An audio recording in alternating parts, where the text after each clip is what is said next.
More than 5 years later, the grief is still unfathomable. The loss of Harrison, Millie, and Daniel Neville Lake. 3 young children and their grandfather, Gary, killed in a devastating crash. The tragedy caused by an impaired driver. That man, Marco Muzzo, speeding and drunk, ran a stop sign, slamming into the family's minivan. He survived, and tonight he has been granted full parole.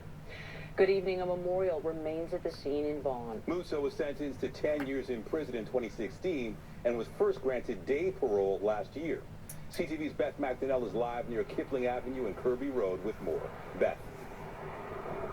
I couldn't see all of Marco Muzzo's expressions today. I watched the hearing on a computer, and he was wearing a mask. Now, on the day of the crash, Muzzo was drunk. He was coming back from the airport after his bachelor party today as he prepares for more freedom.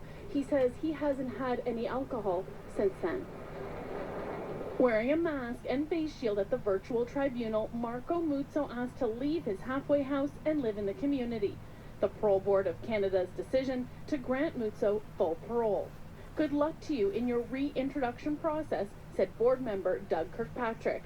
The now 34-year-old was convicted of 4 counts of impaired driving causing death for the horrific September 2015 crash that claimed the lives of 9-year-old Daniel, 5-year-old Harrison, and 2-year-old Millie Neville Lake, and their grandfather, Gary Neville. You take full responsibility for your actions, said Kirkpatrick.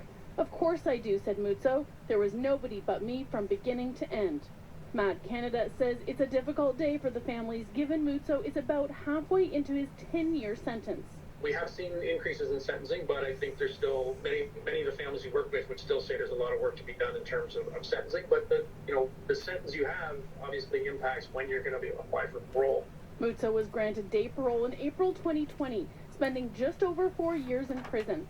The tribunal heard he volunteered to renovate a homeless shelter for men, works part-time with his family business, sought counseling and tools to address his risks. He was also allowed weekend passes at an apartment where he saw his fiancée. Asked when he would like to return to King City, one of the places victims want him to avoid, Muzzo said he would like to do so gradually, that he has a lot of support in the area. I know I'll do my part. I'll stay away, said Muzzo. Victims advocated against full parole. The children's mother, Jennifer Neville Lake, gave an emotional statement and talked about the trauma of being childless. Why can't he leave us alone, she said. I am so scared because of the mental health issues I face. Their father, Edward Lake, saying he wants to go home to his family before serving all of his time. How is that fair? He says the last 5 years have changed him. Unfortunately, given his past, it's hard to believe he's changed. Gary's daughter, Josephine Neville, told the tribunal. This criminal defense lawyer says the board's decision is not surprising. The parole board looks at risk to public safety.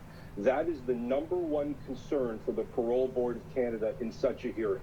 In the end, the board put a geographic restriction on Muzzo not to enter Brampton or York Region, which includes King City. But Neville Lake says for her, nothing has changed, posting, no matter what happened today, Daniel, Harry, and Millie are not coming back home. My dad isn't coming home to my mom. Thank you for doing your best. I did.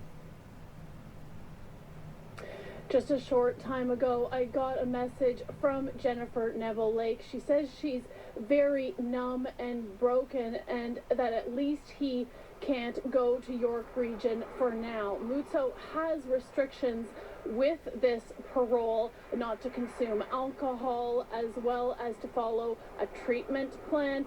He was also prohibited from driving for 12 years at his sentence in 2016, and he will get a written decision on the reasons for today's decision within 15 days. Reporting live, I'm Beth McDonnell. Thank you, Beth.